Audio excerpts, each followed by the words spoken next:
इस वीडियो में हम जानेंगे कि टेंस कैसे बनाते हैं। चलिए वीडियो को शुरू करते हैं देर न करते हुए। ठीक है, सबसे पहले एक टेंस बनाने के लिए हमें क्या क्या चीजें अनिवार्य होती है। टेंस बनाने के लिए हमें सबसे पहले पहचान आना चाहिए। पहला क्या आना चाहिए?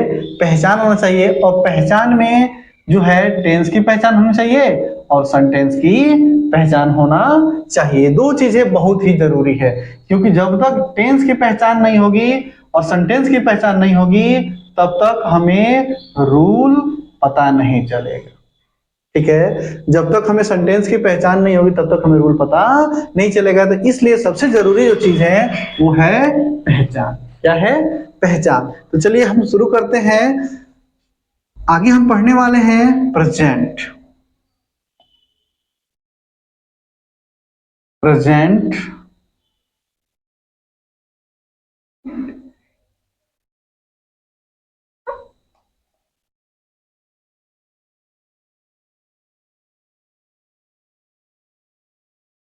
प्रेजेंट इंडेफिनिट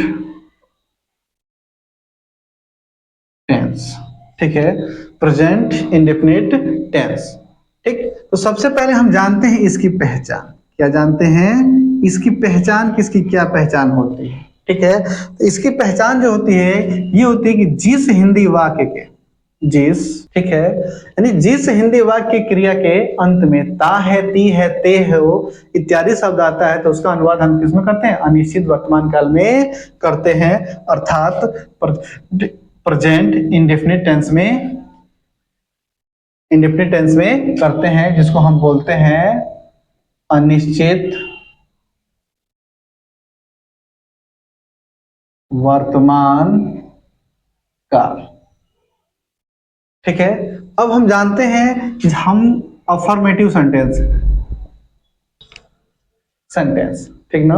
अब हम जानते हैं कि अफर्मेटिव सेंटेंस, तो अफर्मेटिव सेंटेंस का जो रूल होता है, जो बनाने का जो रूल होता है, वो रूल क्या कहता है कि सबसे पहले हमको चाहिए सब्जेक्ट, यानी कि इस वाक्य को कौन पूर्ण कर रहा है सबसे पहले हमें वो चाहिए। उसके बाद से हमें चाहिए वर्ब। ठीक ना। लोग कहते क्या है कि ये जो होता है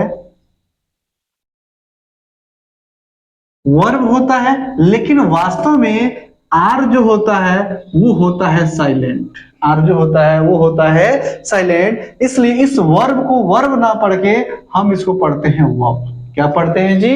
वर्ब। तो आज से हमें वर्ब नहीं पढ़ना है, हमें क्या पढ़ना है? वर्ब पढ़ना है। क्या पढ़ना है? वर्ब पढ़ना है। ठीक है, तो सब्जेक्ट के बाद आता है वर्ब का पहला रूप, और पहले रूप में हम करते हैं यस या यस को ऐड, या कह सकते हैं वर्ब का पांचवा रूप। ठीक ना। उसके बाद से जो आता है ऑब्जेक्ट, और उसके बाद से जो आता है वो अदर वर्ड। ओके, अब हम बात करते हैं किसी एक सेंटेंस को लेते हैं, जैसे मैं खाता हूं। मैं खाता हूं। तो मैं, अब देखिए सबसे जो जरूरी चीज है वो क्या है इस सेंटेंस को बनाने के लिए? सबसे जरूरी जो चीज है वो है हमें कुछ रूल रेगुलेशन को जानना। ठीक है, तो चलिए कुछ जान लेते हैं रूल रेगुलेशन। जैसे हमारे पास होता है पीरियड, या इसको कहते हैं पर्सन। पर्सन हो गया और नंबर हो गया। नंबर हो गया। नंबर जो होते हैं वो दो होते हैं।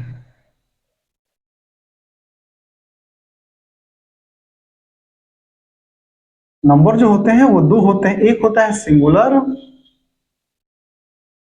और एक होता है प्लूरल। ठीक है, अब देखिए फर्स्ट पर्सन, सेकेंड पर्सन और थर्ड पर्सन। ठीक है, तो इसमें क्या होता है, फर्स्ट पर्सन में आई आता है और सेकेंड पर्सन में वी आता है। फर्स्ट पर्सन में आई आता है और फर्स्ट पर्सन के प्लूरल नंबर में वी आता है। सेकेंड पर्सन में जो होता है यू आता है। ठीक ना, सेकेंड पर्सन में सिंगुलर में यू आता है और प्लूरल में भी यू आता है। थर्ड पर्सन में सी हो गया, ही हो गया, इट हो गया and single name, single name. ठीक है, इसमें क्या होता है, द, बॉयज हो गया, दे हो गया and double name, double name.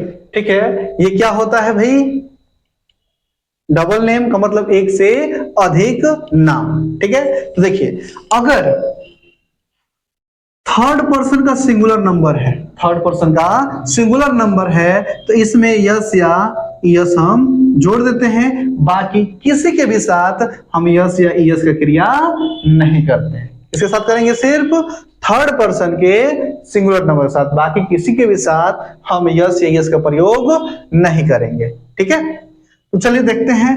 अब बात करते हैं मैं, तो मैं कौन सा पर्सन है, तो जरा ध्यान दीजिए, मैं यानी ये फर्स्ट पर्सन का सिंगुलर नंबर है। तो हमने कहा क्या कि थर्ड पर्सन के सिंगुलर नंबर के अलावा किसी के भी साथ यस या यस का प्रयोग नहीं करना है। तो हम यहां पे मेरे पास आई है, तो आई हमारा फर्स्ट पर्सन का है, तो इसके क्रिया में यस या यस का प्रयोग नहीं करेंगे। मतलब आई मतलब होता है मैं और खाना का होता है इट, ये हमारा बनके रेडी हो। लेकिन अगर यही सेंटेंस कुछ ऐसा हो जाए,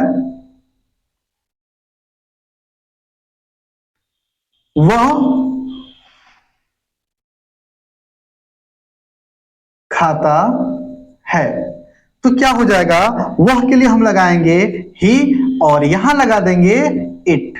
ठीक है, लेकिन देख रहे हैं कि वह जो है ये कौन सा पर्सन है, थर्ड पर्सन का सिंगुलर नंबर है, तो इसमें यस या यस लगाना अति आवश्यक है, यानी ही इट्स। ठीक है, समझ में आ गया। तो ये हमारा छोटा सा सेंटेंस था, लेकिन अगर हम इसको बढ़ाएं और बड़ा करें तो बड़ा सेंटेंस यानी वाक्य को जो बढ़ाएंगे, जैसे वह